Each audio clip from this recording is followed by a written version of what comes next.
The reason why general impression in the world is spirituality means for those who are over 72. There are only few candidates here. Is because of the lifeless nature of what it is.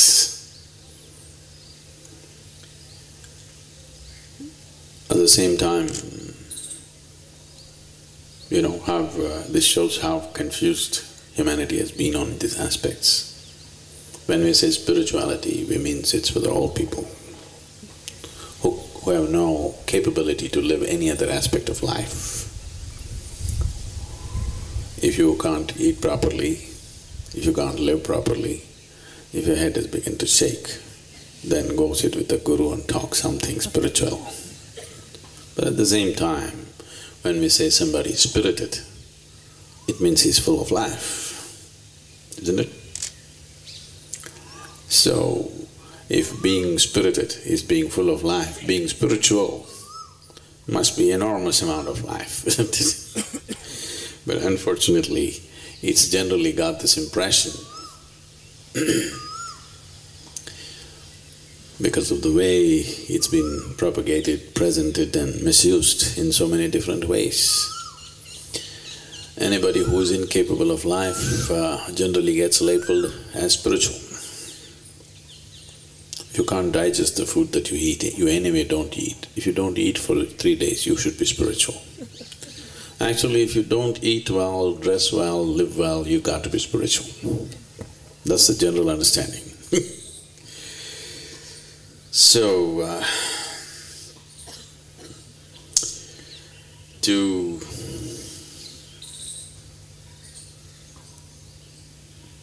we must drop the word spirituality. People, all of you should drop this idea, I'm on a spiritual path.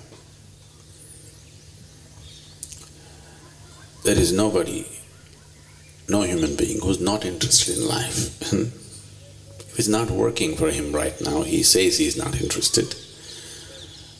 But if it begins to work a little bit, he's interested, isn't it? Yes, things go bad.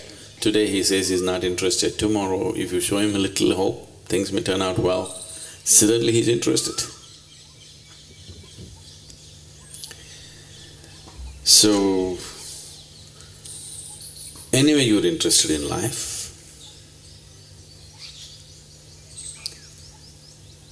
you better be interested in it totally. You better be involved in it totally and absolutely, otherwise life will torture you.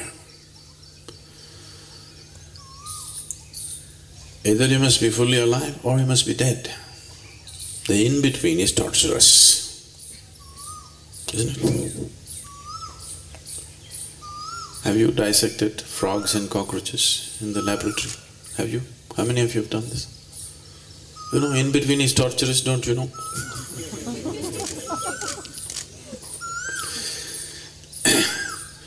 One part is working, another part is not working, is always torturous, isn't it?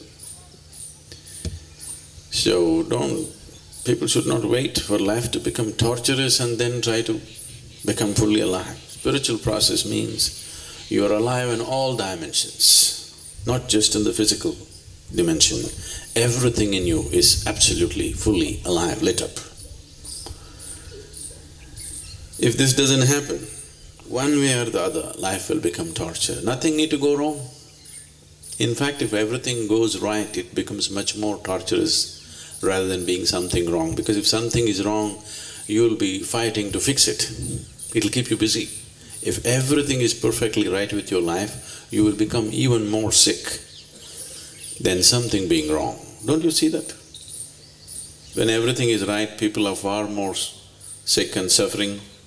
Then something is wrong means it becomes a challenge, you want to fix it. Most people cannot remain mentally healthy if you fix everything for them in their life, really. Just every aspect of their life, you fix it perfectly and give it to them, 60–70% of the population will become psychologically ill. Right now they're staying healthy because they're fighting for something. They got some cause going.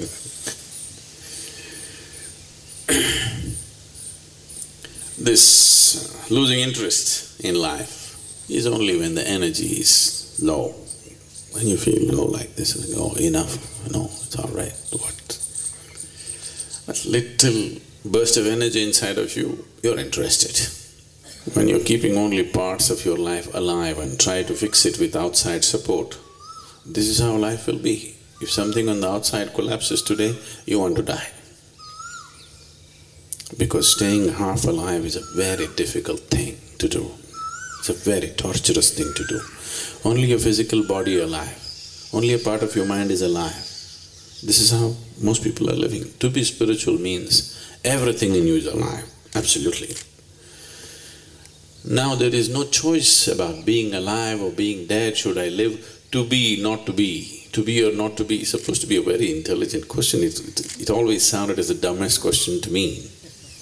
One who has not tasted life, one who knows only life by thought, only in his mind such questions will come.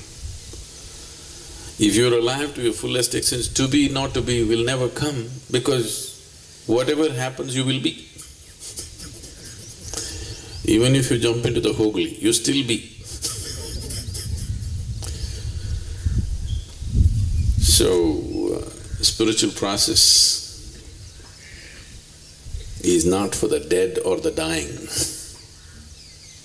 It's for those who are alive and who wants to become fully alive, absolutely alive, to be alive in all dimensions of who you are. If this doesn't happen, life will torture you in so many ways. It doesn't matter what you fix. It doesn't matter you fix up your finances, it doesn't matter you have insured relationships around you. Insured relationships are always torture anyway. Whatever you fix in your life, still life will torture you because you're half alive.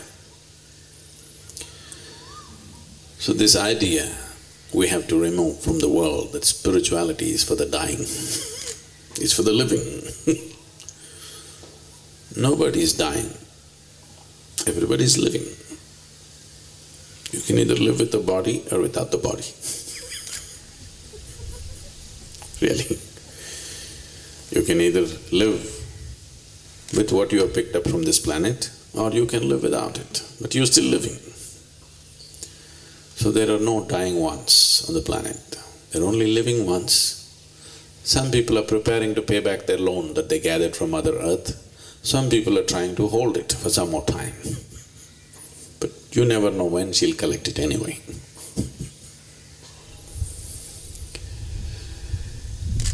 So, right now, it's very important that for such a possibility to arise in everybody's lives, we also create a conducive atmosphere in the societies in which we live.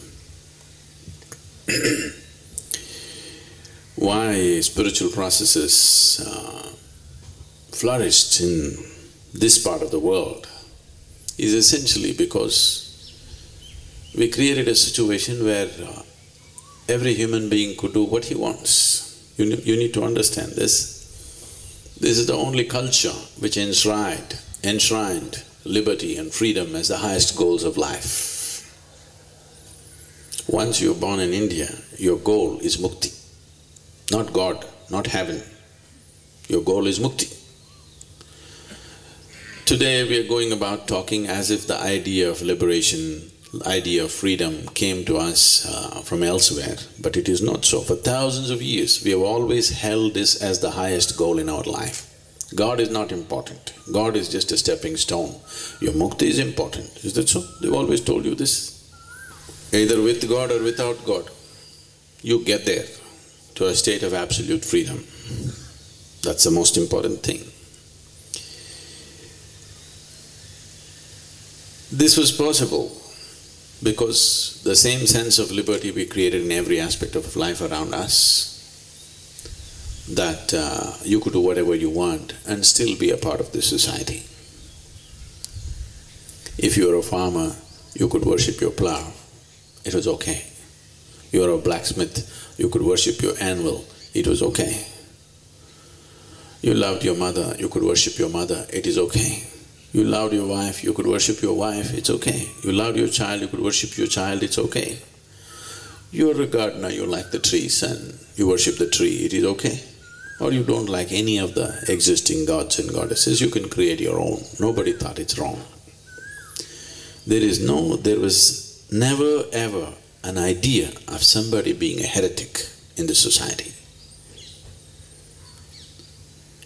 Believers, non-believers, people who worshipped snakes, cows, elephants, monkeys, mountains, trees, rivers, whatever they worshipped, or they did not worship anything, all of them were allowed to live here with the same sense of freedom, with the same freedom to express their thought, to express their whatever they feel, their experience of life. Only if such an atmosphere is maintained, spiritual processes will grow. So if we do not maintain this sense of liberty and freedom in the way we think and feel and express ourselves and relate ourselves to whatever we wish, there will be no spiritual process. There will be no room for people to explore their consciousness. You have to just go by standard book, what is said, that's all there is. So maintaining this in the country is very, very important, that everybody should enjoy this liberty. Everybody can do what they want and still we are here. During World War II, you heard of Himmler? Yes, yes. He was one of Hitler's hitman. So,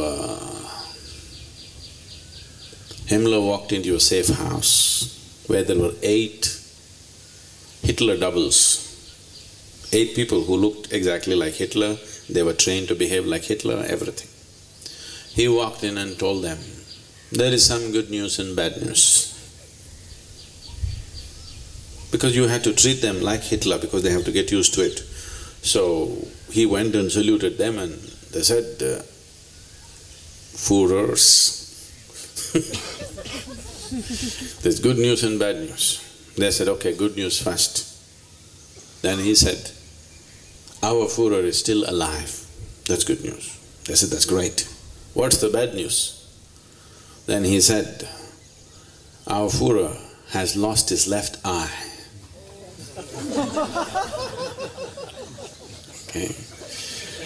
So, what happens around you will happen to you. You can't get away with it. What happens around you, what happens to India will happen to all the Indians, isn't it? So we need to, not for political reasons, for spiritual reasons also we need to create situations, conducive situations around us.